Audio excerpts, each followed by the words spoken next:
Olivia Parker was serving hors d'oeuvres at the grand Blackwood estate, a place so luxurious she could barely imagine living there, when something in a dimly lit corridor stopped her in her tracks.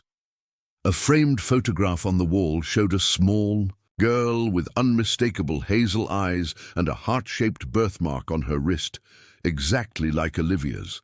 How could her childhood image be hanging in the home of Sterling Blackwood, one of the wealthiest men in the country? She didn't come looking for answers that night, but what Olivia was about to uncover would expose decades of secrets, reveal a shocking conspiracy, and lead to a confrontation that would change lives forever. You won't believe where this story ends. The final revelation will leave you speechless. Before we jump back in, tell us where you're tuning in from, and if this story touches you, make sure you're subscribed, because tomorrow I've saved something extra special for you. Olivia Parker tucked a stray auburn strand into her tight bun as she stared at her reflection in the staff area mirror. At 27, she had worked dozens of catering jobs, but nothing as prestigious as the annual Blackwood Foundation charity gala. The black bow tie felt tight against her throat, a physical reminder she didn't belong in the world she was about to serve. "First time at the Blackwood estate?" asked Marco, arranging champagne flutes with practiced precision. "That obvious?" Olivia smoothed her crisp white shirt. Marco laughed. "Everyone gets the jitters. Just remember, eyes down, never empty-handed, and don't break anything worth more than your life." Olivia nodded. She wasn't a stranger to hard work. Raised by her grandmother in Riverdale's working-class apartments, she'd been supporting herself since her parents died in a boating accident when she was 6. The memories of them were faded now, like old photographs left too long in the sun. Tonight's gig paid triple her usual rate, money desperately needed for her nursing program tuition. "Just another step," she whispered, straightening her shoulders. Ms. Winters, the Blackwoods event coordinator, appeared in the doorway. Her steel-grey hair was pulled back so severely it looked painful. "Positions, everyone. The guests are arriving. Remember, you are invisible until needed. Speak only when spoken to, and stay out of the West Wing entirely. That area is strictly off-limits." The mansion was even more imposing inside than it had appeared from the service entrance. Olivia moved through the grand foyer with her tray of champagne, momentarily transfixed by the sweeping double staircase and the crystal chandelier that must have cost more than everything she'd ever owned combined. The Blackwood estate represented old money, a sprawling property on Westlake's outskirts that had belonged to the same family for generations. Sterling Blackwood himself stood near the entrance, greeting guests with practiced charm. In his mid-60s, he had the confident posture of a man who had never questioned his place in the world. His steel-grey hair and tailored tuxedo completed the picture of wealth and influence. Olivia had seen his face in business magazines, the tech investor who had tripled the already substantial family fortune. His smile never quite reached his cold blue eyes. The guests arrived in waves, politicians with practiced handshakes, celebrities who pretended not to notice the attention they drew, business executives whose casual conversations involved millions of dollars. Olivia moved between them like a ghost, offering drinks and disappearing before anyone truly registered her presence. For 3 hours, she circulated with mechanical efficiency.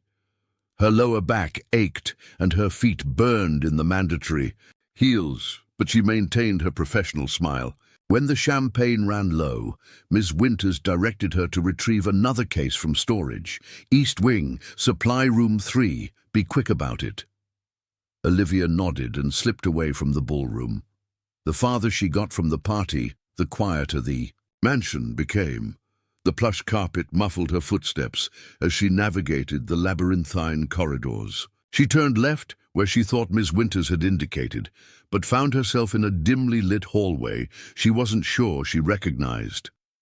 This corridor felt different, more personal, less designed to impress. The walls were lined with framed photographs rather than priceless art. Family photos, she realized, generations of Blackwoods captured through the decades, formal portraits, graduation pictures, wedding photos. She was about to turn back when a particular photograph caught her eye. Unlike the others, this wasn't a formal portrait, but a candid beach scene. A small girl, perhaps 5 or 6, sat beside a sandcastle, laughing at the camera. Her hazel eyes crinkled at the corners, and as she reached toward whoever was taking the picture, a distinctive heart-shaped birthmark was visible on her inner wrist. Olivia's empty tray nearly clattered to the floor. Her hands began to shake as she moved closer. That birthmark, identical to the one she'd had since birth.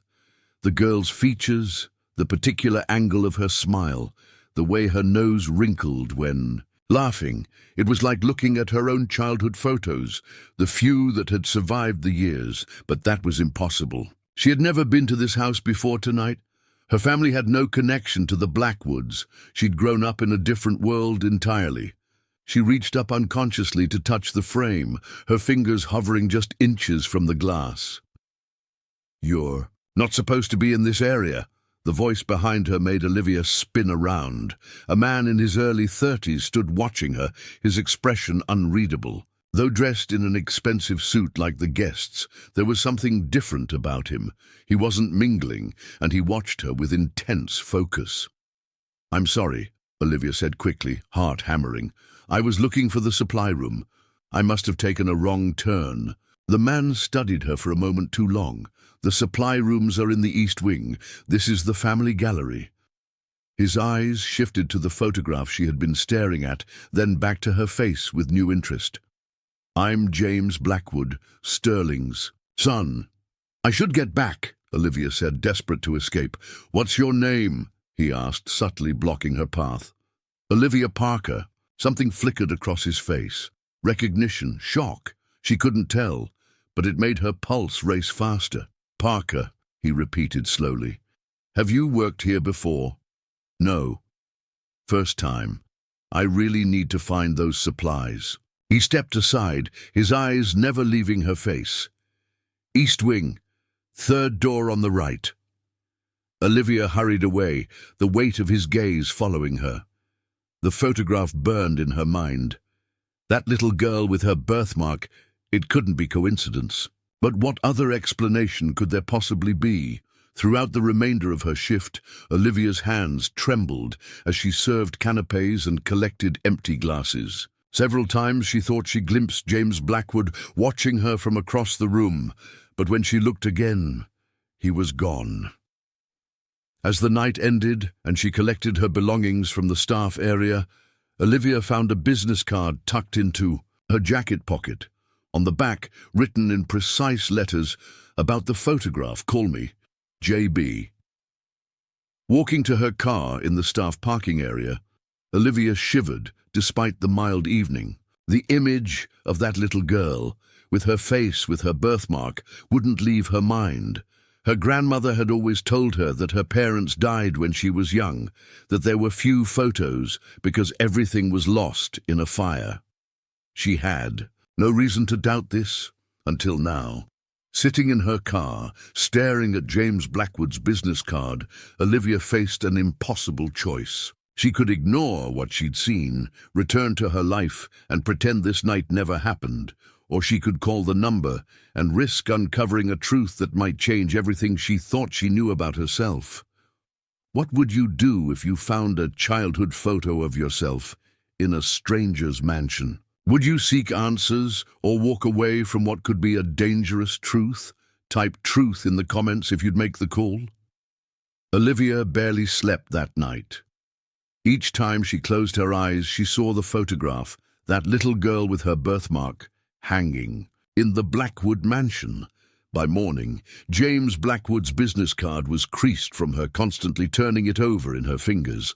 Her tiny apartment felt especially cramped as she paced the worn carpet, weighing her options. The logical part of her brain insisted there must be a simple explanation, a coincidence, a similar-looking child. But the birthmark, heart-shaped marks weren't common, and the placement on the inner wrist, identical to her own, seemed too precise to be chance. She called in sick to her regular waitressing job at Denny's and spent the morning researching the Blackwood family online. Sterling Blackwood's life was well documented. Harvard Business School, tech investments that turned millions into billions, philanthropic endeavors that seemed designed more for tax benefits than genuine charity. His son, James, kept a lower profile, occasional mentions at charity events, a degree in finance, and a position as CFO in his father's company, Blackwood Innovations. What Olivia couldn't find was any mention of Sterling Blackwood's wife. No society page mentions, no photos at events, nothing that explained who the mother of James might be. It was as if that part of the family history had been erased from public record. By afternoon, her curiosity outweighed her caution. She picked up her phone and dialed the number on the business card. "James Blackwood," he answered on the second ring, his voice formal. "This is Olivia Parker, the server from last night." A pause. "I wasn't sure you'd call." His tone softened slightly. "We should meet, not at the estate." They arranged to meet at a cafe downtown, neutral ground, public enough that Olivia felt safe. She arrived early, selecting a table at the back where they could talk privately. When James walked in, several patrons turned to look. Even in casual clothes, dark jeans and a grey cashmere sweater, he carried the unmistakable air of wealth. "Thank you for coming," he said, sliding into the seat across from her. Up close, she noticed his eyes were hazel, the same shade as her own. "The photograph," Olivia said, skipping pleasantries. "Why does your family have a childhood photo of me?" James studied her face intently. "That's what I'm trying to figure out. I don't believe it's a photo of you. It's a photo of my sister." Olivia felt as if the floor had dropped away beneath her. "Your sister? You have a sister?" "Had," he corrected, his expression darkening. "Sophia died when she was 6. At least, that's what I was told my entire life. I don't understand." James pulled out his phone and showed her a photo, a digital copy of the same beach picture she'd seen at the mansion. "This was taken at our family's beach house in Maine, 21 years ago. 2 weeks later, there was a boating accident. My father was the only survivor. My mother and Sophia were lost at sea." Olivia's hands began to tremble. 21 years ago. That's when my parents died, in a boating accident. Their eyes met across the table, the implication hanging between them. "The birthmark," James said quietly. "Sophia had it, heart-shaped on her left wrist. When I saw yours last night..." He stopped, composed himself. "Can I see it?" Slowly, Olivia pushed up her sleeve, revealing the pale pink mark on her inner wrist. James stared at it, his face draining of color. "My grandmother told me I was the only survivor," Olivia said, her voice barely above a whisper, "that my parents' bodies were never recovered. She adopted me after the accident. My father told me no one survived except him," James replied. "The search teams found nothing." "But why would he lie? Why would my grandmother lie?" James's expression hardened. "That's what I intend to find out. The timing, the identical birthmark, it's too much to be coincidence. Are you suggesting that you might be Sophia?" "Yes, and that my father has been lying to me for over 2 decades. The possibility was staggering. If true, it meant everything Olivia believed about herself was built on deception. "I need to speak to my grandmother," she said, rising from the table. "I'll come with you," James offered. "No." Olivia's tone was firm. "This is something I need to do alone. If she's been lying to me all these years, I need to hear it without complications." James reluctantly agreed, but insisted on exchanging phone numbers. As they parted, he caught her arm gently. "Olivia, if you are Sophia, if you are my sister, just know that I've missed you every day since you disappeared."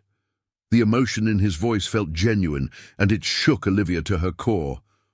Her grandmother's apartment was in a modest senior living complex across town. Margaret Parker, 73 and still fiercely independent, was watering plants on her small balcony when Olivia arrived. "This is a pleasant surprise," she smiled, embracing Olivia warmly. "You usually call before visiting." Olivia couldn't bring herself to return the hug with her usual affection. "Grandma, we need to talk." Inside, they sat at the small kitchen table where Olivia had done her homework growing up. The familiar surroundings, the faded curtains, the collection of ceramic birds, the smell of cinnamon, now felt somehow false, as if she were seeing a stage set rather than her childhood home. "What's troubling you, dear?" Margaret asked, concern, etching deeper lines around her eyes. "I need to ask you about my parents," Olivia said, keeping her voice steady. "About the accident." Margaret's hands tightened around her teacup. "Why bring up such painful memories now?" "Because I'm not sure." "They're real memories." Olivia pushed up her sleeve, revealing the birthmark. "This mark, did my biological mother have it too?" "No, dear. It's just a birthmark. Many children have them." "Then why does Sterling Blackwood's daughter, a girl who supposedly died in a boating accident the same year as my parents, have the exact same mark in the exact same place?" The teacup clattered against the saucer. Margaret's face went ashen. "How do you know that name?" she whispered. "I worked an event at his estate. I saw a photograph of a little girl, a girl with my birthmark, who looks exactly like my childhood." "Of photos." Margaret closed her eyes briefly, as if gathering strength. "You were never supposed to know." The words hit Olivia like a physical blow. "Know what, Grandma? That my entire life has been a lie?" "Not a lie," Margaret insisted, reaching for Olivia's hand. "A protection. From what? From him. From Sterling Blackwood." Margaret rose shakily and went to her bedroom. She returned with a small wooden box Olivia had never seen before. From it she removed a yellowed newspaper clipping from 21 years ago. "Tragic boating accident claims 2 lives. Amelia Blackwood and daughter presumed dead after yacht capsizes. Sterling Blackwood sole survivor. Your name was Sophia Blackwood," Margaret said, her voice trembling, "and Amelia Blackwood was my daughter, your mother." Olivia felt as if the room was spinning. "You're saying Sterling Blackwood is my father, and Amelia was your daughter?" "No." Margaret's voice hardened. "Sterling was your stepfather. Your biological father was Thomas Parker. He died when you were 2, and Amelia married Sterling a year later." "But the accident was no accident," Margaret finished. "I worked as a housekeeper for the Blackwoods. I was there the night before they left for that boat trip. I heard them arguing. Amelia had discovered something, financial documents, evidence of fraud. She threatened to go to the authorities." Margaret's hands shook as she continued. "The next day, they went out on the yacht. Only Sterling returned. I knew in my heart what had happened. And when the Coast Guard found you, clinging to a life vest miles from the wreckage, I convinced the officer in charge, an old friend, to help me hide you." "Hide me?" Olivia's voice cracked. Sterling had powerful connections. If he had killed Amelia to silence her, what would stop him from... Margaret couldn't finish the sentence. "The officer reported that all bodies were lost. I took you, changed your name back to Parker, your real father's name, and moved across the country." Olivia struggled to process the revelation. "So James Blackwood isn't my brother, half-brother. Amelia was his mother too, from her marriage to Sterling. The pieces were falling into place, forming a picture too terrible to contemplate. You're saying Sterling Blackwood murdered his wife, your daughter, and would have killed me too if you hadn't hidden me?" Margaret's eyes filled with tears. "I couldn't prove it then. I still can't. But yes, that's exactly what I believe." Olivia's phone buzzed with a text from James. "Did you talk to your grandmother? Call me." Looking up from the phone, Olivia asked the question that had been building inside her. "Does he know?" Does James know what his father did? Margaret shook her head. I don't know. He was only 12 when it happened. Sterling sent him to boarding school immediately after the funeral. I never saw him again. Olivia stood, her mind racing. I need to tell him the truth. He deserves to know. Olivia, wait! Margaret grabbed her arm. Sterling Blackwood is a dangerous man. If he realizes who you are, he already might, Olivia cut in. His son saw me staring at that photograph. He noticed the birthmark. Fear flashed across Margaret's face. Then you need to disappear again. Tonight, I still have contacts who can help. We can... No, Olivia said firmly. I'm done running, done hiding. If what you're saying is true, Sterling Blackwood murdered my mother and has lived a life of privilege while you struggled to raise me alone. I won't let him get away with that. As Olivia headed for the door, Margaret called after her. What are you going to do? Olivia turned, a new determination in her eyes. I'm going to find proof, and then I'm going to make him pay. What would you do if you discovered your entire identity was built on secrets? Would you confront the powerful man who might have murdered your mother? Type justice in the comments if you would seek the truth, no matter the danger. The sunlight faded as Olivia drove back toward the city, her grandmother's revelations echoing in her mind. Streetlights flickered on, casting intermittent shadows across her face, a face she now understood belonged to Sophia Blackwood as much as Olivia Parker. The two identities battled within her, neither feeling completely true anymore. She pulled into a gas station parking lot and called James. I spoke with my grandmother, she said when he answered, her voice steadier than she felt. We need to meet again, somewhere private this time.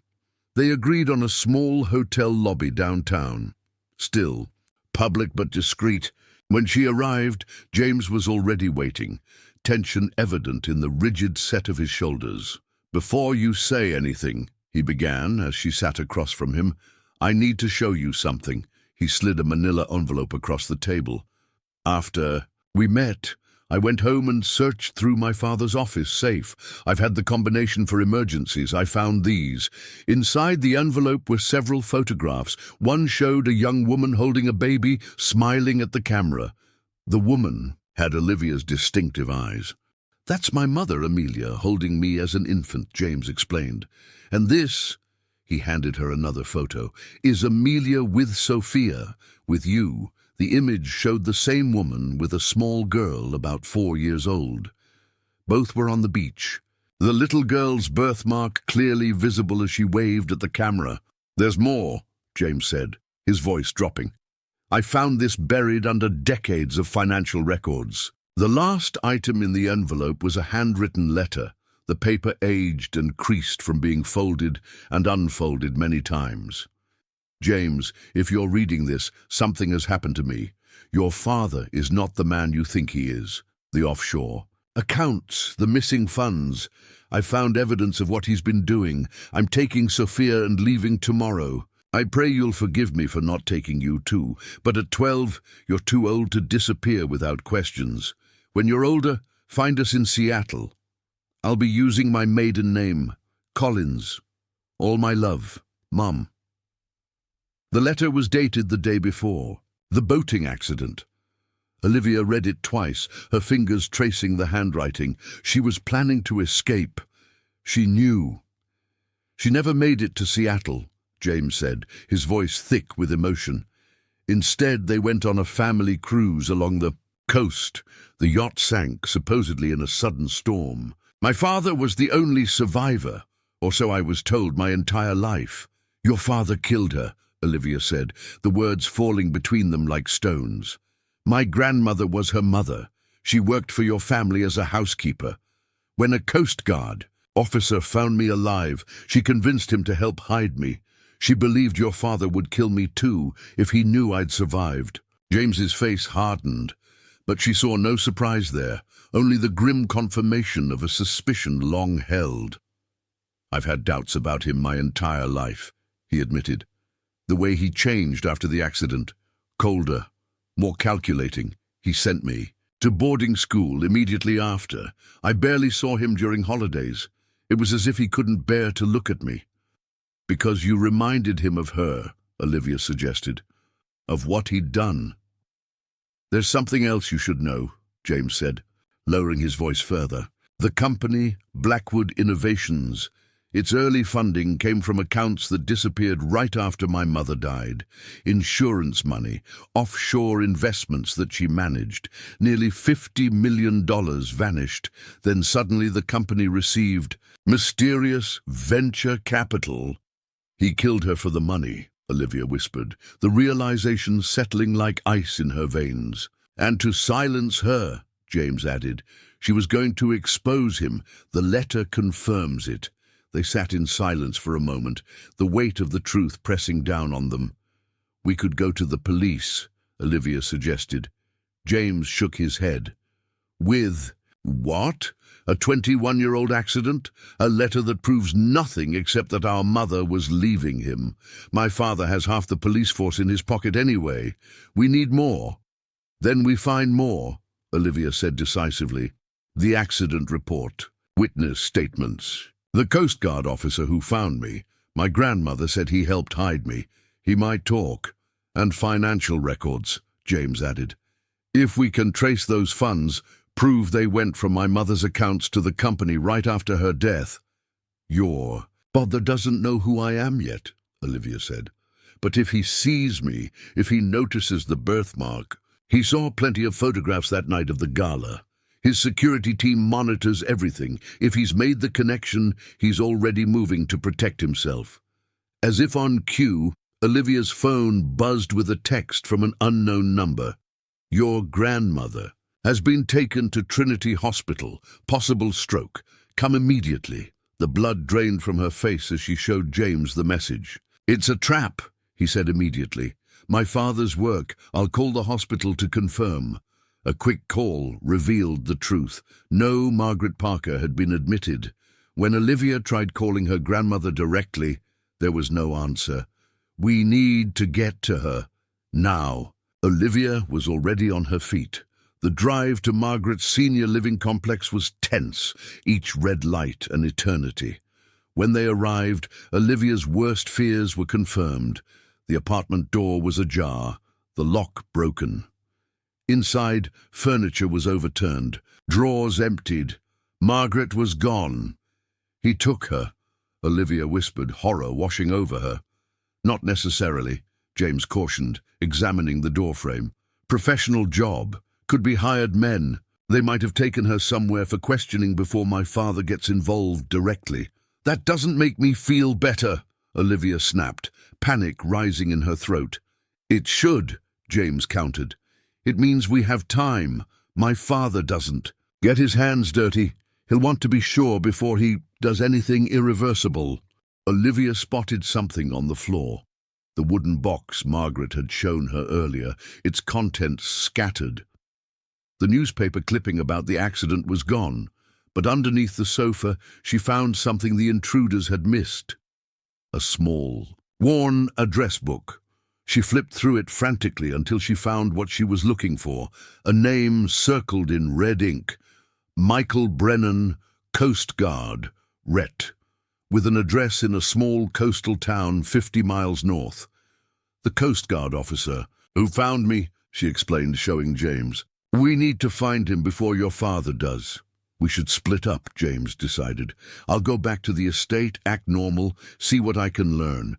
Maybe access the safe again, look for more evidence. You find this Brennan person. Is that safe? If your father suspects, he's my father. He won't suspect me of anything until it's too late. James's smile was grim. Besides, splitting up is safer. If something happens to one of us, the other can still expose the truth. As they prepared to part ways, James caught Olivia's arm. For 21 years, I thought my sister was dead. I grieved for her, for you. Whatever happens now, I'm not losing you again. The unexpected emotion in his voice brought tears to Olivia's eyes. We're going to find my grandmother, and we're going to make him pay. As night fell, Olivia drove north along the coastal highway toward Michael Brennan's address. Rain began. to fall, streaking the windshield and blurring the road ahead. Her phone rang. "James!" Olivia listened carefully. His voice was low, urgent. "I'm at the estate. My father has called an emergency board meeting for tomorrow. He's accelerating the vote to take the company private. It's happening too fast. He knows something." "What about my grandmother? Is she there?" "No sign of her, but I found something in my father's private study. Records of payments to someone named Victor Reyes. He's ex-military, now works security for dangerous people. The most recent payment was today. He hired someone to kidnap my grandmother," Olivia concluded, her grip tightening on the steering wheel. "There's more. 21 years ago, there were payments to the same man, right? After the accident." And his voice dropped even lower. "I found a partial maritime report. The yacht didn't sink in a storm. There were explosives involved." The revelation hit Olivia like a physical blow. Not just murder, a premeditated, calculated elimination. "James," she began, but he cut her off. "Someone's coming. I need to go. Find Brennan, get his testimony. And Olivia, be careful. If my father realizes who you are—" The call cut off abruptly. Olivia tried calling back, but the call went straight to voicemail. Fear clawed at her throat, but she forced herself to focus on the road ahead. Finding Michael Brennan was her only lead to both her grandmother and the truth. The address led her to a small house perched on a bluff overlooking the ocean. Despite the late hour, lights glowed in the windows. Olivia approached cautiously, rain soaking through her jacket as she knocked on the door. A man in his 60s opened it, salt and pepper beard framing a weathered face. His eyes widened as he took in her appearance. "Michael Brennan?" she asked, water dripping from her hair. "Who's asking?" His voice was gruff, suspicious. "My name is Olivia Parker. Or it was. I think you know me as Sophia Blackwood." The color drained from his face. He glanced past her, scanning the darkness beyond, then pulled her inside quickly, locking the door behind her. "Jesus Christ," he whispered. "It really is you, the birthmark." He gestured to her wrist, visible where her wet sleeve had pulled back. "My grandmother, Margaret Parker. She said you helped her hide me after the accident." "Not here," he said, glancing nervously at the windows. "Basement." He led her to a reinforced door that opened to reveal not a typical basement, but what looked like a small command center, monitors showing security camera feeds, a gun safe, maps on the walls. "I've been expecting someone to come for 21 years, he explained, noticing her shock. "Either Sterling Blackwood's men or eventually you." "My grandmother has been kidnapped," Olivia said. "I think Sterling Blackwood is behind it. I need to know what happened that night."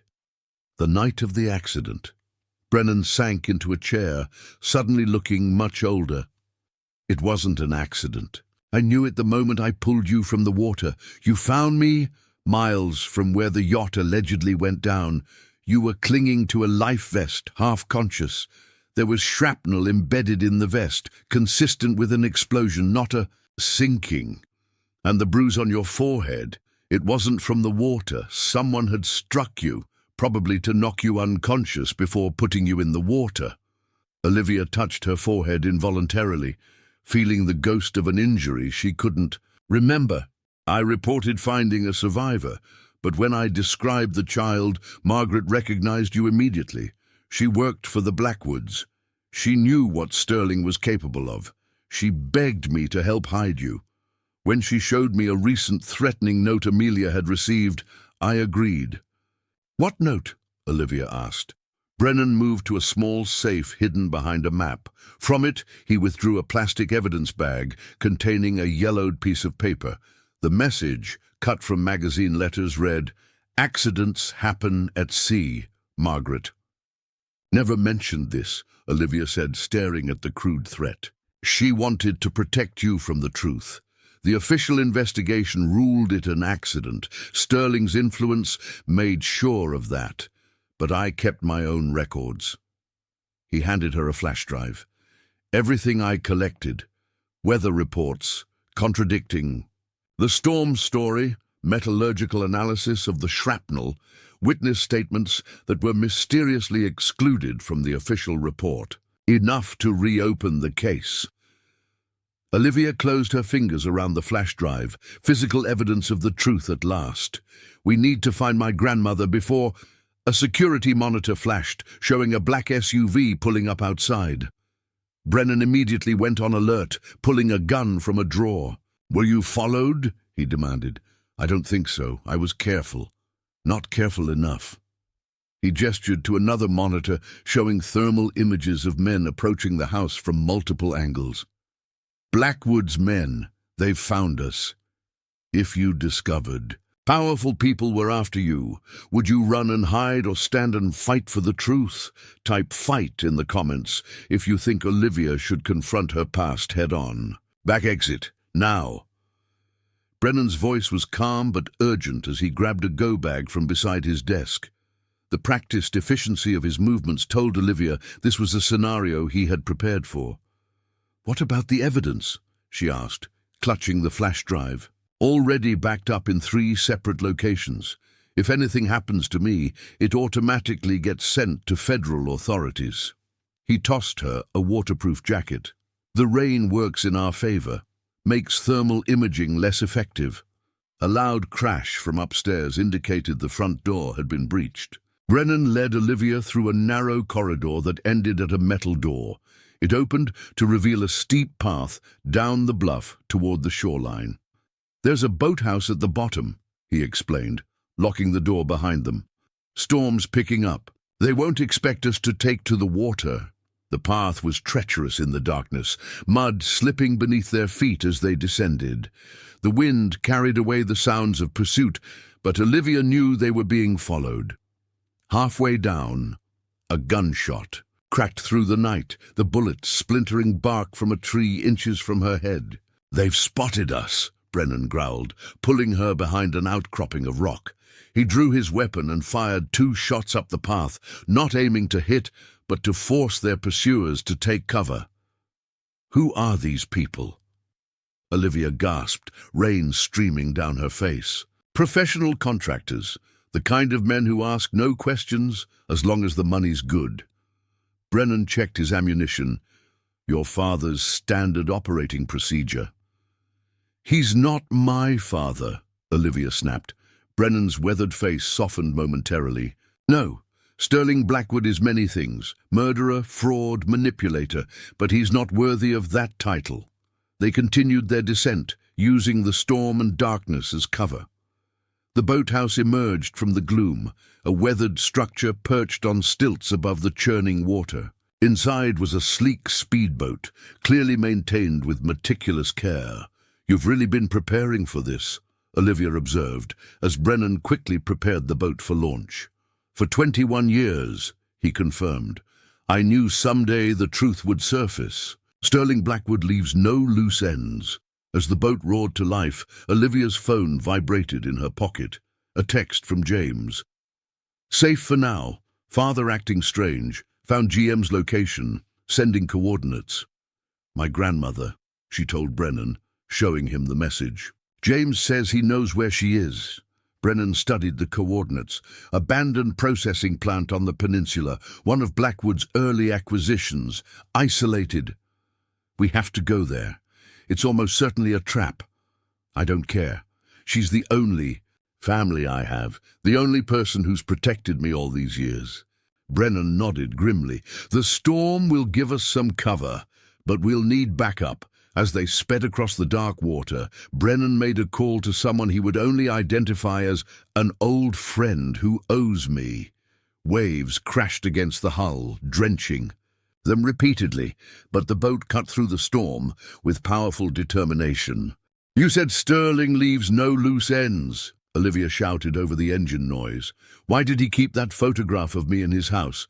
Why risk someone making the connection?" "Some men keep trophies," Brennan replied, his face grim in the glow, "of the instrument panel. Reminders of their victories. The thought made Olivia's skin crawl. The man who had murdered her mother had kept her childhood photo like a sick souvenir.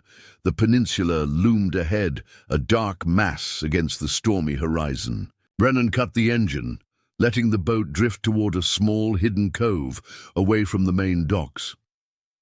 James said his father called an emergency board meeting, Olivia said as they secured the boat.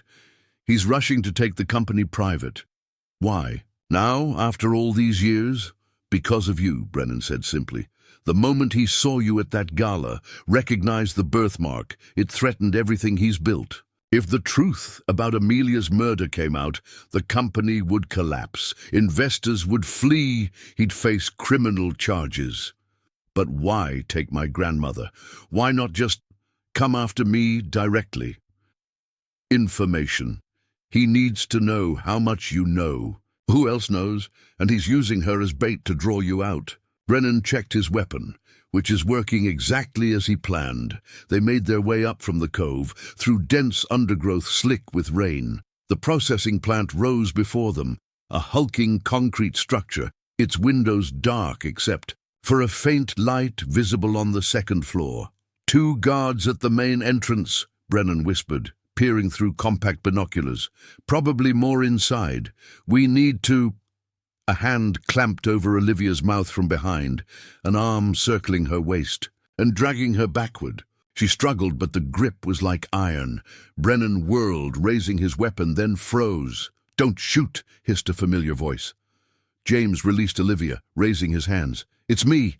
"You nearly got yourself killed," Brennan growled, lowering his gun. "I had to make sure you weren't being followed," James said. "My father's men are everywhere." "How did you find us?" Olivia demanded, heart still pounding from the ambush. "I've been tracking your phone since we separated," James admitted. "Insurance policy. I had to make sure you were safe." "And how exactly did you get those coordinates for Margaret's location?" Brennan asked, suspicion evident in his tone.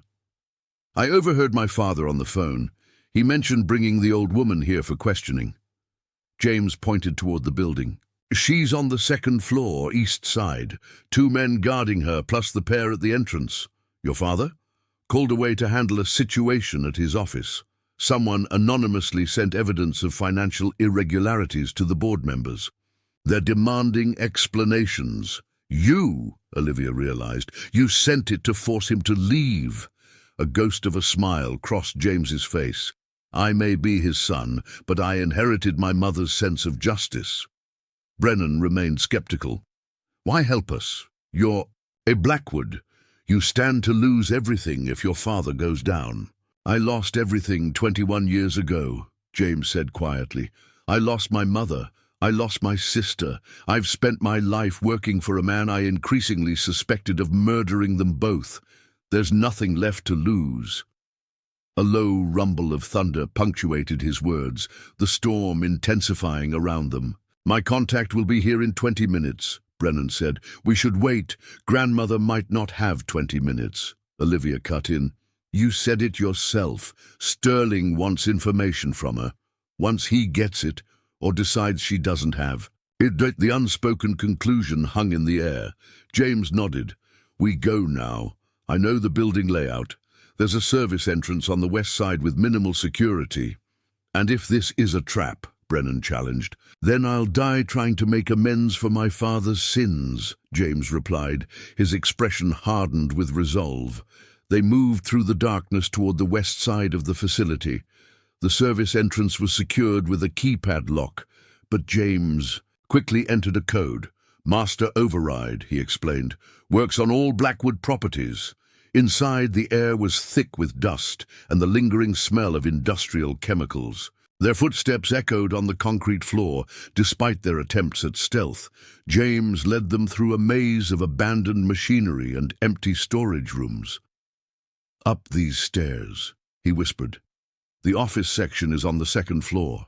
That's where they'll be keeping her." As they ascended, Olivia's phone buzzed again. The screen showed a video call request from Sterling Blackwood himself. She looked to Brennan and James, panic rising in her throat. "Answer it," Brennan instructed. "Keep Him talking. The longer he's distracted, the better chance we have. With trembling fingers, Olivia accepted the call. Sterling Blackwood's face filled the screen, handsome despite his age, with cold eyes that assessed her like she was an insect under glass. "Miss Parker," he said, his voice smooth as polished. "Stone. Or should I call you Sophia?" Olivia fought to keep her voice steady. "Where is my grandmother?" "Nearby. She's been quite stubborn, I'm afraid. Loyalty is admirable, but in her case, misplaced." He adjusted his position, and Olivia could see he was in a car, city lights blurring past the window. "I'm disappointed James isn't with you. It seems my son has chosen to betray his family legacy." James tensed beside her but remained silent. "Out of the camera's view. This isn't about legacy," Olivia said. "It's about murder. You killed my mother." "Amelia made unfortunate choices," Sterling replied, his expression unchanging. "She never understood what was necessary to build something that lasts. Neither does James, apparently. Did you know I survived?" Olivia asked, struggling to control her mounting anger. "Did you know all these years?" A flicker of something, surprise perhaps, crossed Sterling's face. "I suspected. The body was never recovered, but finding you seemed unnecessary until you walked into my home wearing my wife's face. And now you're trying to finish what you started 21 years ago." Sterling's smile was glacial. "Business demands closure, Ms. Parker. Loose ends create vulnerability. I'm simply protecting what I've built." While Olivia kept Sterling talking, James and Brennan continued moving through the shadows toward the eastern section of the building. They reached a corridor with a single door at the end, light visible beneath it. Two men stood guard outside, weapons clearly visible under their jackets. "I have something you want," Olivia told Sterling, improvising desperately. "Evidence, the Coast Guard report, witness statements, ballistics analysis proving the yacht was sabotaged." Sterling's expression hardened. "Where?" "Somewhere safe. I'm willing to exchange it for my grandmother's freedom."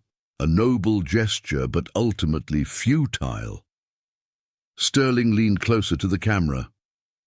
"You see, I'll find your evidence eventually, and there's something you don't seem to understand about your situation, Ms. Parker. You never had any leverage." As he spoke those words, the lights in the building suddenly blazed to full brightness. Alarms blared, and metal security gates crashed down across the stairwells and exits. "Thank you for keeping your phone on," Sterling said, his voice clinically detached. "It made tracking your exact location so much simpler." Outside the building, car engines roared to life. Reinforcements were arriving. "Your grandmother will join you shortly," Sterling continued. "You've saved me the trouble of hunting you both down separately. Goodbye, Miss Parker. Or should I say goodbye, Sophia. This time, I'll make sure the job is finished properly." The call ended. Olivia looked at James and Brennan in horror. He knew. "This whole thing was a setup," Brennan finished grimly. "The coordinates, the minimal security. He wanted us to come here." "We need to get to grandmother before his men do," Olivia insisted. "Too late," James said, pointing down the hall, where the two guards were now joined by 4 more heavily armed men. They were moving toward the door, clearly intending to secure Margaret. "There's another way," James suddenly said. "The ventilation system. This building was designed with emergency protocols. There's a maintenance tunnel that runs under the entire facility." "How do we access it?" Brennan demanded. "Utility room, 1st floor. But we need to hurry." They backtracked to a service elevator shaft, forcing the doors open and climbing down the maintenance ladder rather than taking the elevator itself. The utility room was mercifully unguarded. Sterling's men were concentrating their forces on the upper levels, assuming their quarry was trapped there. James located a heavy metal floor panel and heaved it open, revealing a narrow tunnel barely large enough to crawl through. "It leads to the water intake system," he explained. "We can follow it out to the shoreline." "We're not leaving. Without my grandmother, Olivia insisted. The tunnel branches beneath the entire facility. One section runs directly under the office, where they're keeping her. Brennan looked skeptical. And how do we get her out? Cut through the floor? James nodded. These old processing plants were built with safety concerns as an afterthought. The floors in the office section are barely reinforced. The sound of boots on metal stairs echoed from the hallway. Sterling's men were expanding their search. We don't have a choice, Olivia said, already lowering herself into the tunnel. It's our only chance. The tunnel was claustrophobic, damp, and pitch black, except for the narrow beams from their phone flashlights. They crawled on hands and knees, guided by James's memory of the building schematics. Water dripped from rusted pipes overhead, and years of grime coated every surface. How much further? Olivia whispered after what felt like an eternity. We should be directly beneath the office now, James replied, running his hand along the ceiling of the tunnel. This section here, the material changes. It's the foundation for the office level. Brennan produced a compact toolkit from his go-bag and set to work on the ceiling panels. Years of moisture had weakened the material, making their task easier but no less dangerous. Any noise could alert the guards above. As they worked, they could hear muffled voices through the barrier, including one that made Olivia's heart leap. Her grandmother was just feet away, separated only by a layer of deteriorating flooring material.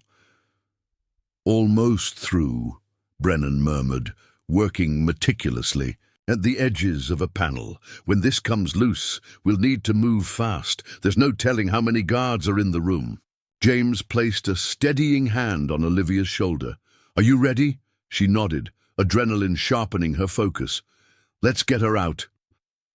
With a final push, the panel gave way. Brennan held it carefully to prevent it crashing down, then slowly lowered it into the tunnel. A rectangle of dim light now illuminated their faces from above. They could see the underside of a desk, and beyond it 2 pairs of feet, one belonging to a seated person in slippers, the other to someone standing wearing tactical boots. Brennan pulled his weapon, motioning for Olivia and James to stay back. In one fluid motion, he hoisted himself up through the opening and into the room. There was a brief scuffle, a muffled grunt, and then silence. Clear, Brennan called softly. James helped Olivia up first. The office was small and spartanly furnished, a desk, 2 chairs, and a guard now unconscious on the floor. In one of the chairs sat Margaret, her wrists bound to the armrests, a bruise darkening her cheek. "Olivia!" she gasped, eyes wide with fear and relief. "You shouldn't have come. It's a trap." "We know," Olivia said, quickly working to free her grandmother's bonds. "But we couldn't leave you here." Margaret's eyes shifted to James, recognition and alarm flashing across her face. "You brought him? Sterling's son?" "He's helping us," Olivia assured her. "He knows the truth about his father, about what happened to his mother." "We need to move," Brennan urged, securing the unconscious guard with his own zip ties. "They'll be checking in soon." Margaret was unsteady on her feet, leaning heavily on Olivia. "They've been questioning me for hours. They wanted to know who else knew about you, about the evidence." "Did you tell them about Brennan?" James asked urgently. "No, but they'll figure it out. Sterling always does." Brennan helped Margaret down into the tunnel first, then Olivia. James was about to follow when the office door burst open. A guard stepped in, his momentary confusion giving James just enough time to drive a shoulder into his midsection, sending them both crashing into the hallway. "Go!" James yelled back toward the tunnel. "Get her out of here!" "We can't leave him," Olivia protested, but Brennan was already replacing the ceiling panel. "He's buying us time," Brennan said grimly. "Don't waste it." They could hear the sounds of struggle above them, more guards joining the fray.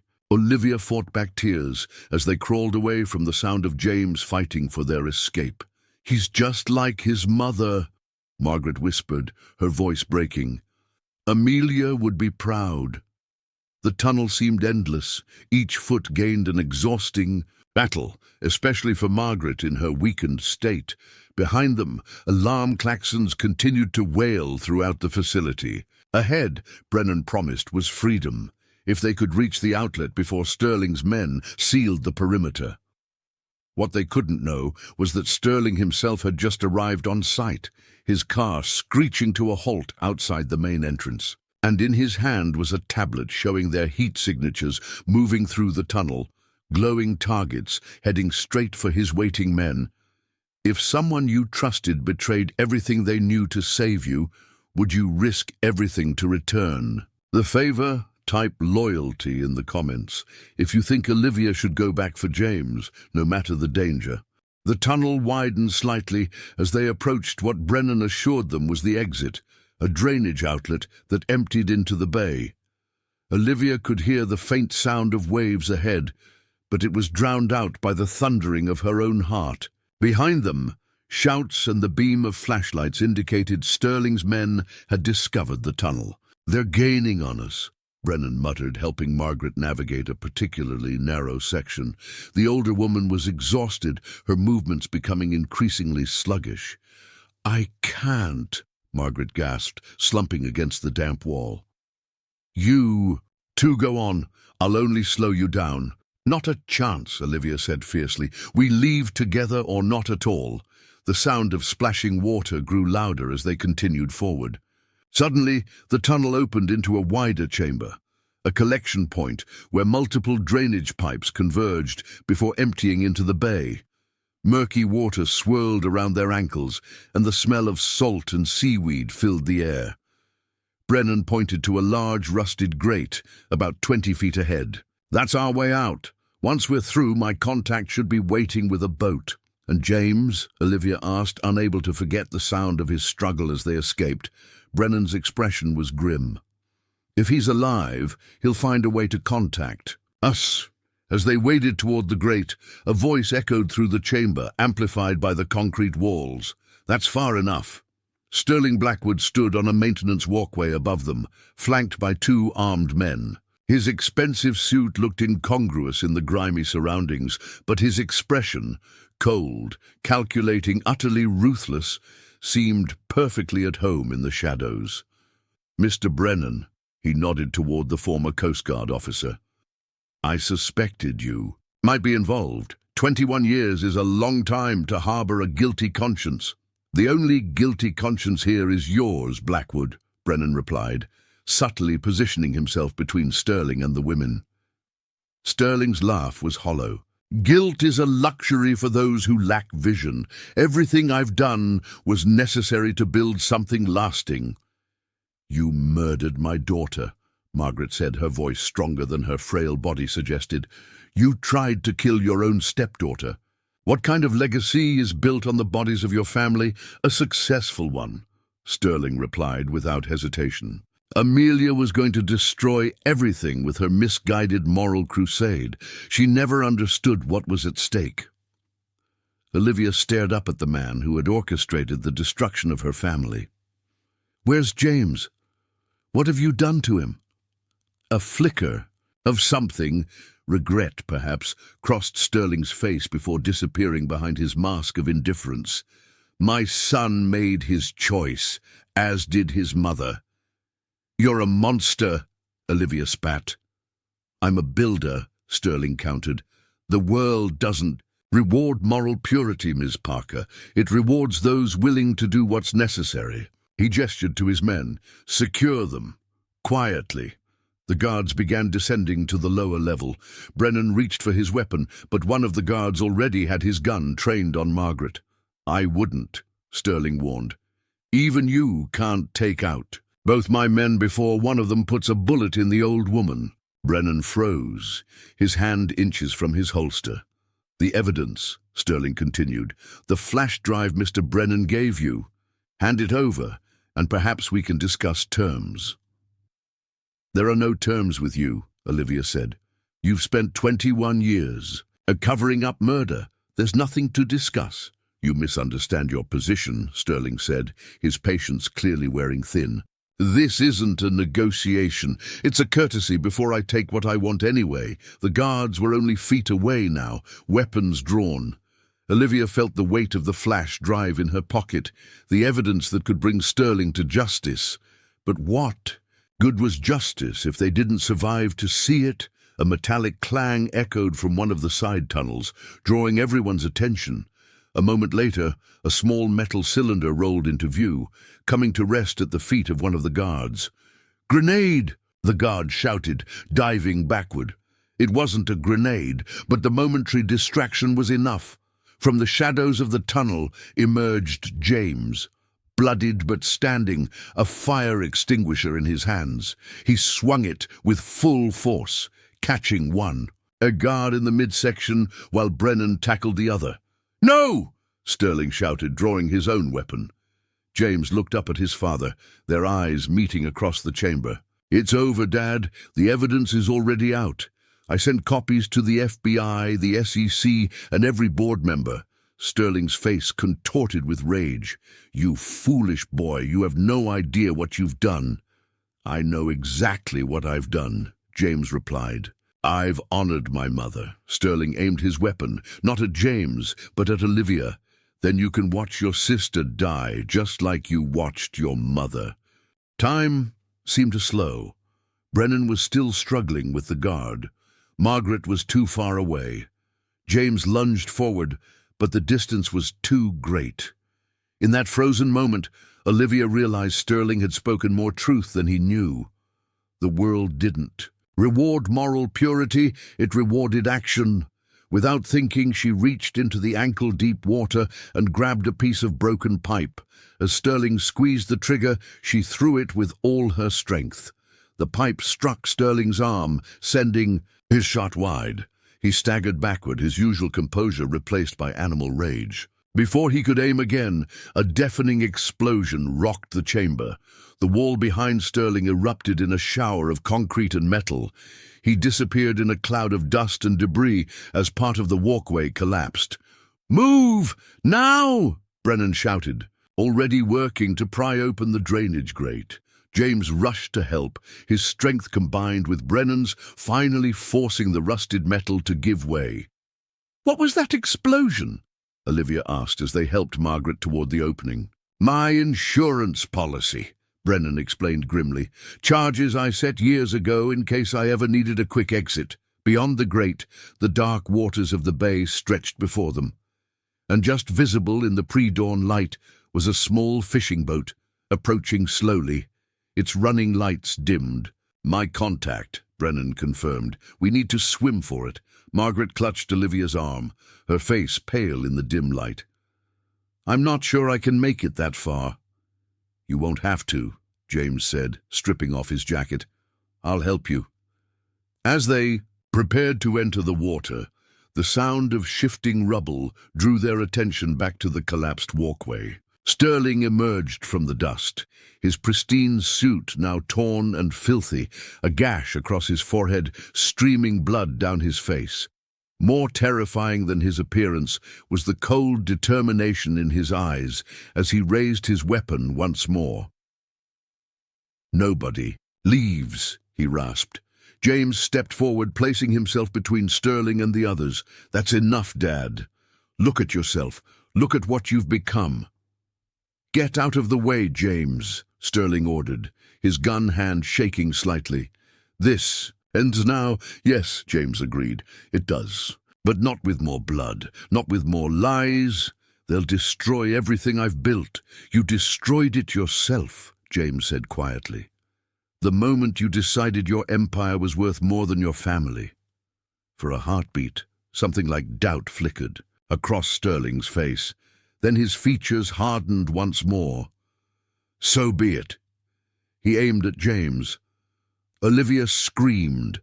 Brennan raised his weapon, but before anyone could fire, the chamber was suddenly flooded with blinding light from above. A voice boomed through a loudspeaker. "Federal agents, drop your weapons." Through holes in the ceiling created by the explosion, tactical lights swept the chamber.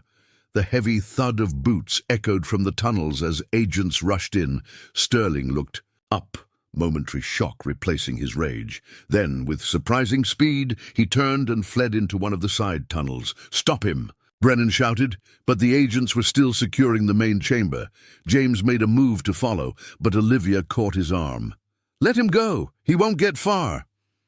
"He's escaped justice for 21 years, James said, his voice tight with emotion. "I won't let him do it again." "He won't," Brennan assured him as federal agents approached. "The evidence is too strong this time. Every exit is covered. He's finally run out of options." As if to confirm his words, a burst of gunfire echoed from deep in the tunnel Sterling had entered, followed by shouting. The agents in the chamber tensed, weapons raised toward the sound. A moment later, an agent's voice came over the radio. "Subject down. Repeat. Subject down. Medical team requested." A heavy silence fell over the chamber. James closed his eyes briefly, his expression unreadable. When he opened them again, he looked at Olivia. "It's over," he said simply. Dawn was breaking over the bay as they sat wrapped in blankets on the deck of a Coast Guard vessel. Federal agents moved purposefully around them, securing evidence, taking statements. Margaret dozed in a chair nearby, exhaustion finally claiming her. "What happens now?" Olivia asked quietly.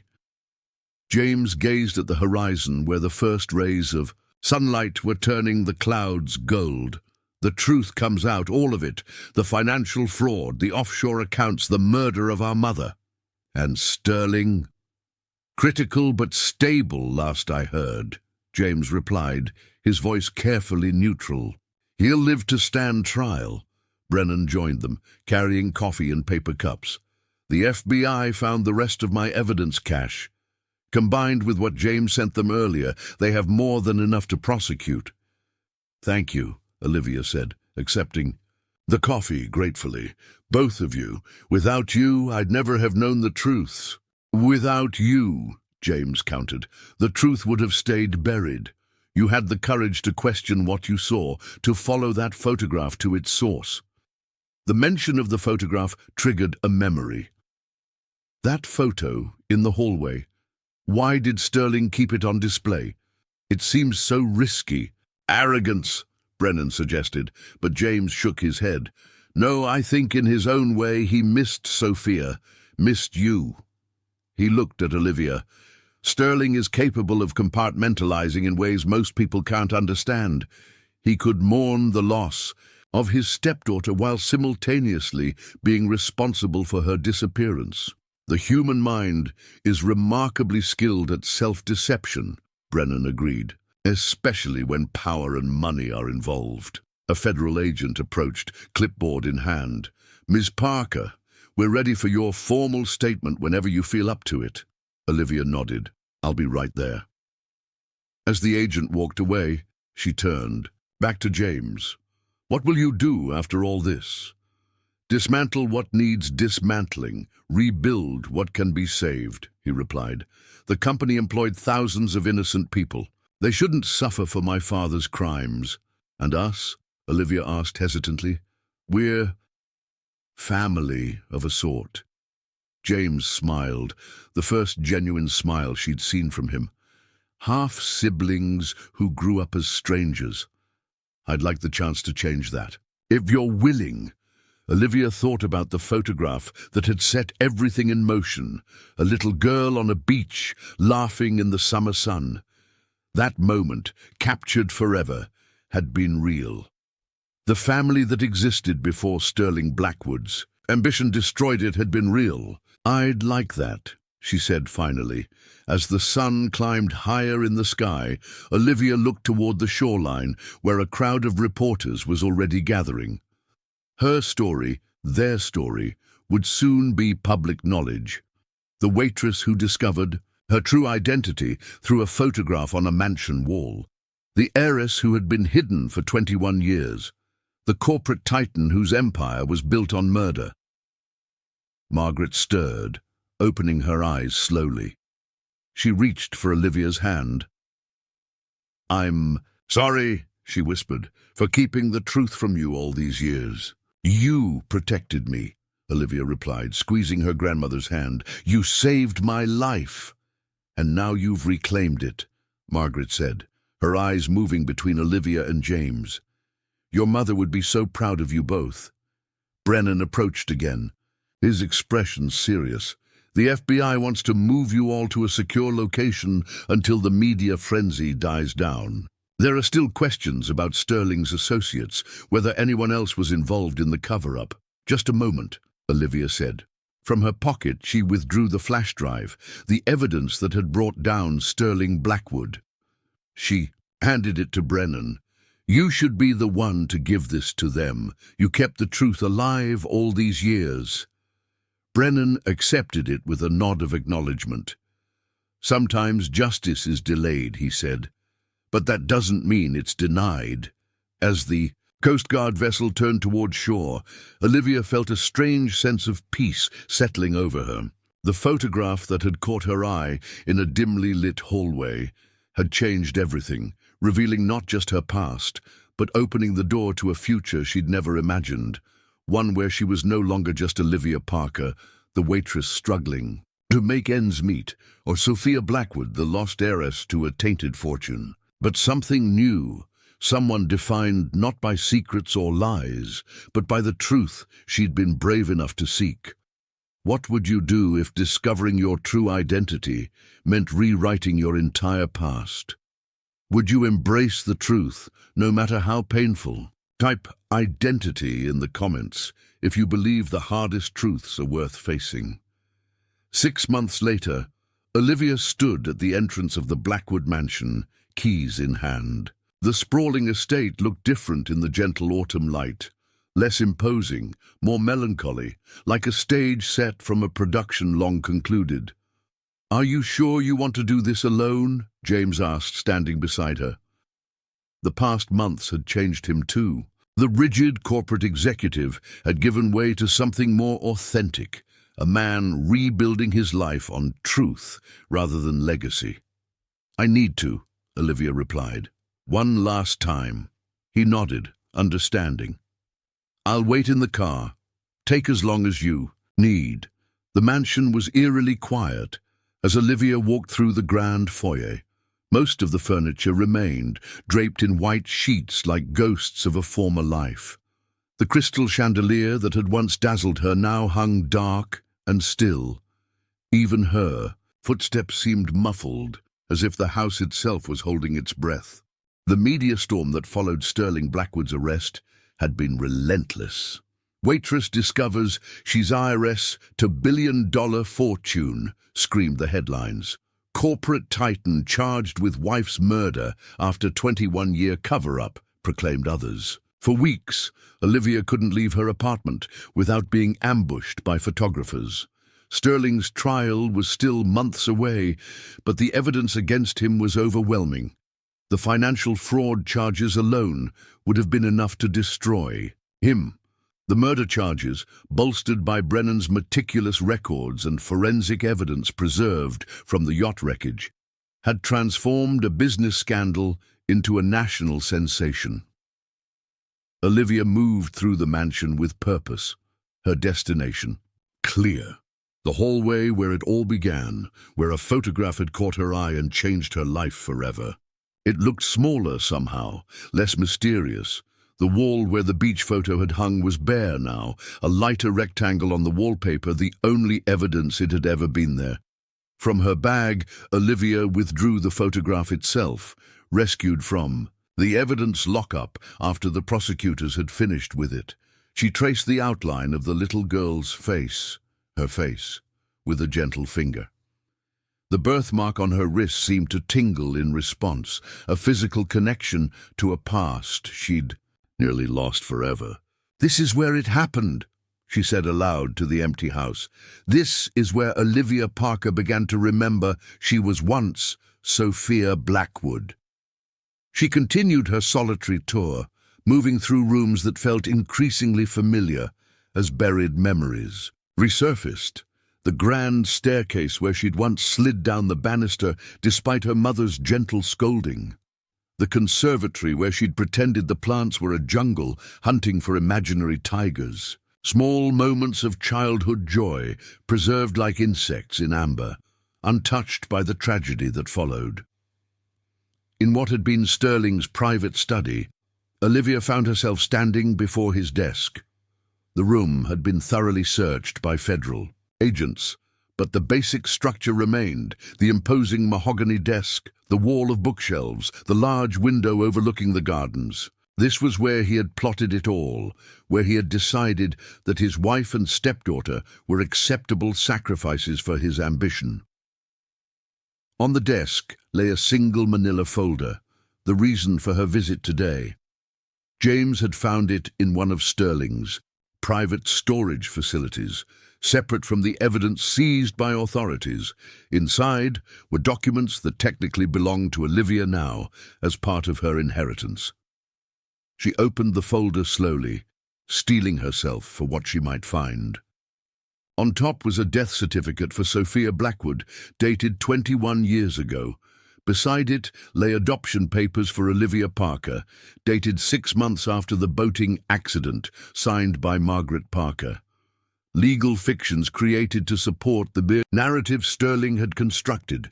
Beneath these was something unexpected: a small, sealed envelope with Sophia written on it in flowing handwriting. Olivia recognized it immediately as her mother's. With trembling fingers, she broke the seal. Inside was a single sheet of delicate stationery, yellowed with age. My dearest Sophia, if you are reading this, then I have failed to keep you safe. And for that, I'm so sorry. I've hidden this letter where I hope you might someday find it if the worst happens. There are things you should know. Your father, your real father, Thomas Parker, was a good man who loved you completely. When he died, I thought I was making the right choice for us by marrying Sterling. I was wrong. What I've discovered about Sterling's business dealings has put us all in danger. I'm planning to leave with you tomorrow, to start fresh somewhere he can't find us. James will join us when it's safe. If something happens to me, find your grandmother Margaret.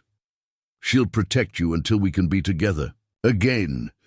Remember who you are, my brilliant, brave girl. You have your father's kind heart and my stubborn spirit. No matter what name you bear, no matter what life you lead, those things can never be taken from you. All my love, forever and always.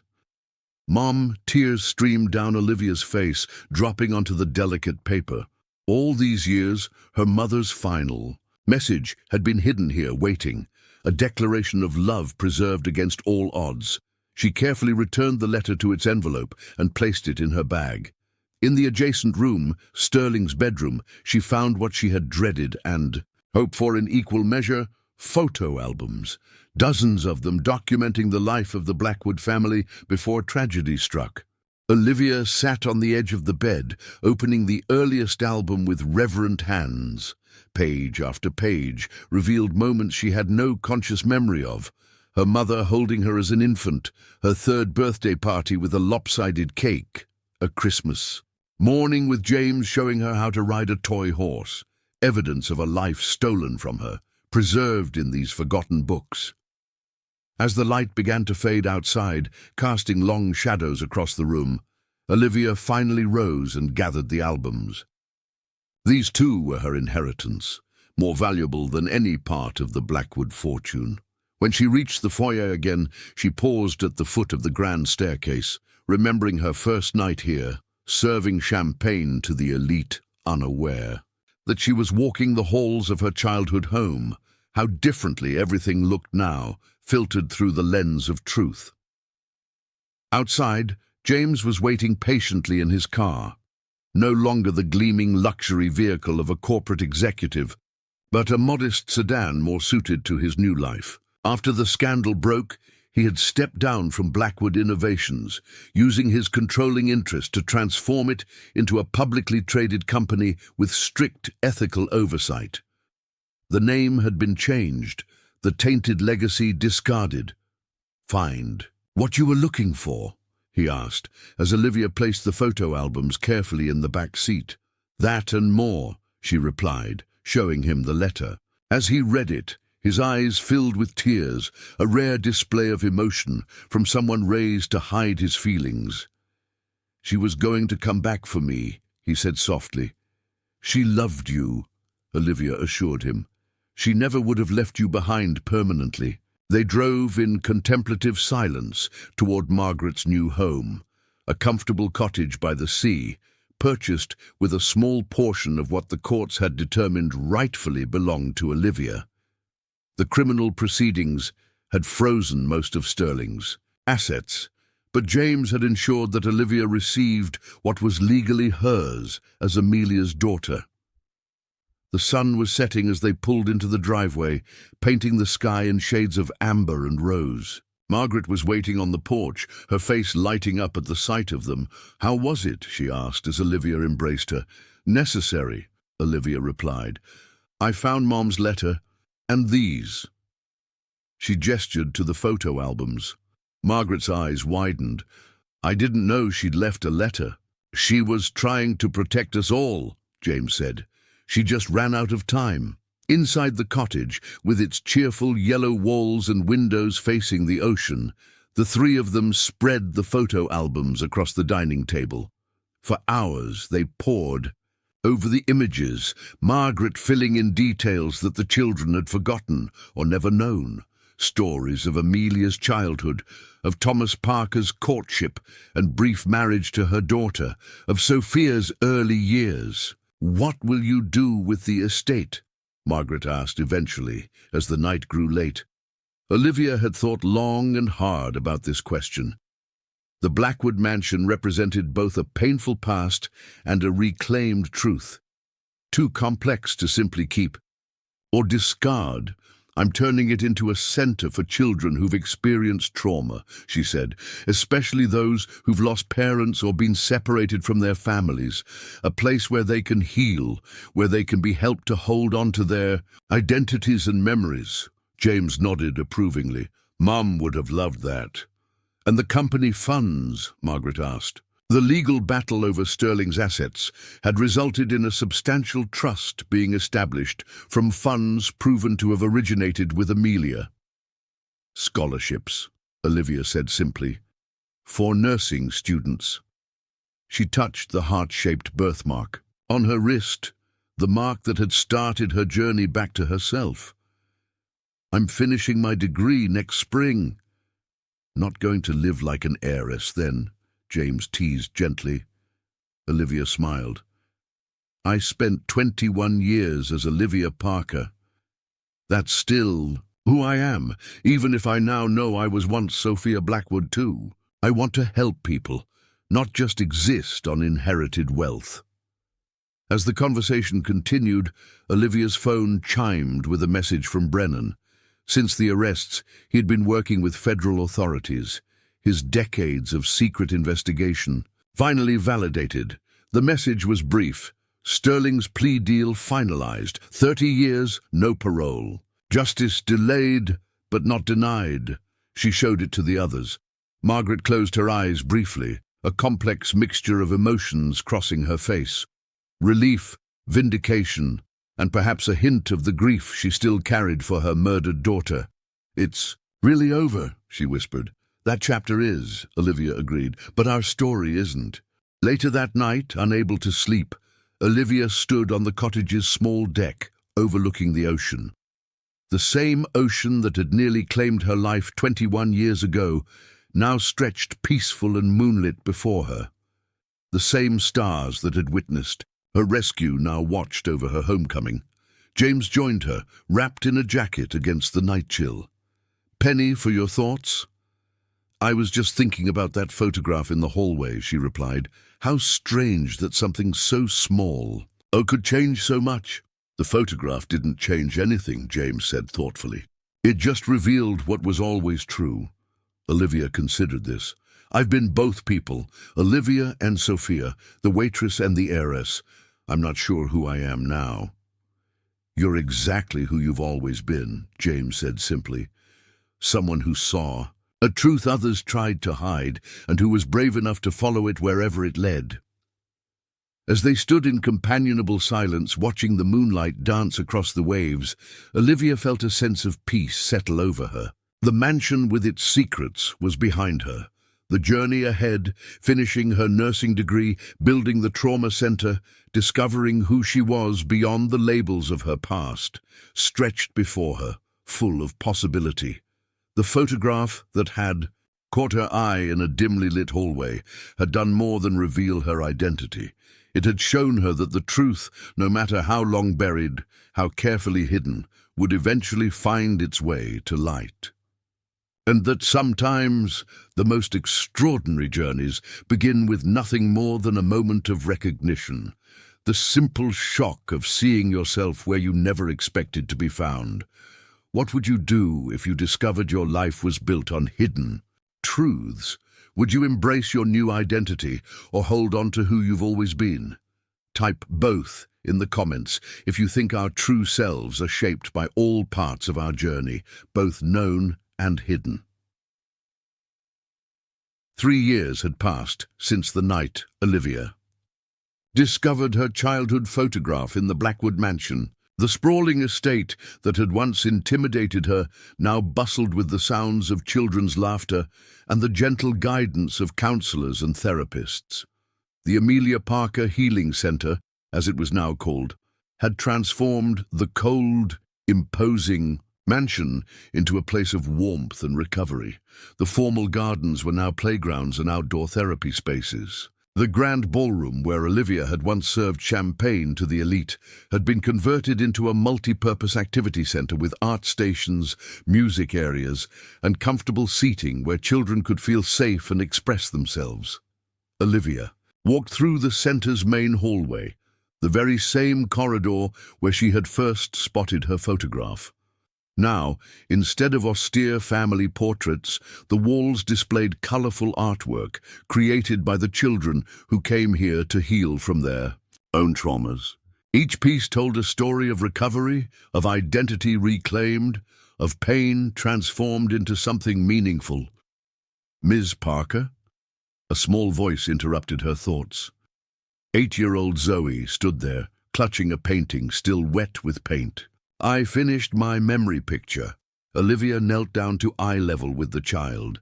Zoe had been at the center for 3 months, placed in foster care after losing both parents in a car accident. Her journey of healing was just beginning. "It's beautiful." "Zoe, would you tell me about it?" Olivia asked gently. Zoe pointed to the figures in her painting. "This is me and my mom and dad at the beach. I was worried I might forget what they looked like, but Miss Cassie says making memory pictures helps us keep the people we love with us forever." Olivia felt her heart swell with a familiar mixture of sadness and hope. She's absolutely right, and this is a wonderful memory to keep close. After helping Zoe find the perfect spot to display her artwork, Olivia continued to her office, once Sterling Blackwood's study, now a bright, welcoming space where she handled the administrative side of running the center. On her desk sat 2 framed photographs, one of her with James and Margaret at her nursing school graduation, and one beach photo of her as a child with her mother, the very image that had started it all. Her phone rang. James calling from the airport. "Just landed," he said when she answered. "How are preparations for the gala coming along?" "Everything's on schedule," she assured him. "The donors are excited to see the new art therapy wing." The center's annual fundraising gala was in many ways a reclaiming of space, held in the same rooms where Sterling had once hosted the charity event where Olivia had worked as a server. Now she was the host, and the beneficiaries were children who, like her, had lost their sense of identity through trauma. "Oh, Margaret's excited too," James continued. "She's been working on her speech all week." At 76, Margaret had become the center's unofficial grandmother figure, her wisdom and experience an invaluable resource for both the children and staff. Her journey from housekeeper to conspirator to respected elder had given her a unique perspective that resonated with everyone she met. "And you? How was Tokyo?" Olivia asked. James had been traveling extensively, using his business acumen to establish similar centers in other countries. Productive. The Olivia Parker Foundation's international branch is officially launched. 3 new centers within the next year. His voice carried the quiet satisfaction of a man who had found his purpose. After hanging up, Olivia pulled out her calendar to review the day's appointments. Among her duties as the center's director, she still made time to work directly with children 3 days a week, putting her nursing degree and personal experience to use where it mattered most. Her 4 o'clock appointment was with a new arrival, a 13-year-old girl recently discovered to have been kidnapped as a toddler, now reunited with biological parents she had no memory of. The girl's struggle to reconcile her established identity with her newly revealed origins hit particularly close to home. A knock at the door interrupted her preparations. Michael Brennan stood in the doorway, looking considerably more relaxed than when they had first met. After Sterling's conviction, he had finally been able to set aside the vigilance that had defined him for decades. Now he served as the center's head of security, still protecting children, but in the daylight rather than shadows. "The press is already setting up outside," he reported. "Looks like a bigger turnout than last year." Olivia nodded. The Sterling Blackwood verdict anniversary has them circling again. The final judgment had come down exactly 2 years ago, guilty on all counts. Sterling was serving multiple life sentences with no possibility of parole. He had never expressed remorse, maintaining to the end that everything he did was justified by the empire he had built. His fall from grace had been complete. His name, now synonymous with corporate corruption and familial betrayal. "Do you want me to strengthen security for the gala?" Brennan asked. "No," Olivia decided after a moment's consideration. "This place has had enough shadows and secrets. Let the light in." Later that afternoon, as she sat across from the 13-year-old girl, Olivia shared parts of her own story, carefully selected to help without overwhelming. "So you feel like 2 different people?" the girl asked, a glimmer of recognition in her eyes. "I did at first," Olivia admitted. Olivia Parker and Sophia Blackwood seemed completely separate, like I had to choose between them. And now? Now I understand that I'm just me, shaped by everything I've experienced, both as Olivia and as Sophia. All of it matters. All of it makes me who I am. The girl considered this, twisting a bracelet around her wrist. "My birth parents want me to use my original name, but I've been Emily for as long as I can remember." "Names are important," Olivia acknowledged, "but they don't define us. What feels right to you?" "I don't know yet." "That's okay too. Some answers take time." That evening, Olivia stood in her apartment getting ready for the gala. She had moved out of her tiny rental years ago, but had chosen a modest home rather than one of the luxury properties that came with her inheritance. The walls were covered with photos, some from the albums she had recovered from the mansion, others newly created with James and Margaret, documenting the family they had rebuilt from the ashes of deception. Her reflection in the mirror showed a woman transformed not just by knowledge of her past, but by what she had chosen to do with that knowledge. The heart-shaped birthmark on her wrist, once a source of confusion and pain, was now proudly visible below the sleeve of her dress, a symbol of the truth that had set her free. James picked her up promptly at 7, Margaret beside him in the car, elegant in a silvery gown. As they drove toward the center, Margaret reached over to squeeze Olivia's hand. "Amelia would be so proud," she said softly. "Not just of the center, but of who you've become." The center glowed with lights as they approached, the formerly forbidding mansion now a beacon of hope. Inside, donors mingled with staff and some of the center's success stories, children who had found healing within its walls and now returned to inspire others. Olivia moved through the crowd, greeting guests and thanking supporters. Many of the Attendees knew her story. It had been impossible to keep it private after the trial. But tonight wasn't about the waitress who discovered her true identity. It was about all the children who would have the chance to discover and preserve their own. At precisely 9 o'clock, she ascended the grand staircase to address the gathering below. James and Margaret stood nearby, their presence a quiet affirmation of how far they had all come. 3 years ago, I walked into this house as a server, believing I knew exactly who I was, Olivia began. A photograph on these walls changed everything, revealing a past I'd forgotten and a truth that had been hidden. The crowd was silent, captivated, but the most important thing I discovered wasn't my name or my birthright. It was that our identities aren't fixed by circumstances or defined by other people's choices. They're created through our own actions, our own decisions about who we want to be. She gestured to the transformed space around them. This center exists because children deserve the chance to write their own stories, even when trauma and loss try to write it for them. Every child who comes through these doors has had their narrative interrupted, just as mine was. Your goal is to help them pick up the pen again, to continue their story on their own terms. As applause filled the room, Olivia caught sight of a small group of children watching from the hallway above, current residents curious about the evening's festivities. Among them was Zoe, who gave Olivia a small wave. In that moment, everything came full circle. The mansion that had once housed secrets and lies now sheltered truth and healing. The fortune built through deception now funded recovery and growth. The identity stolen from a child had been reclaimed by a woman determined to help others do the same.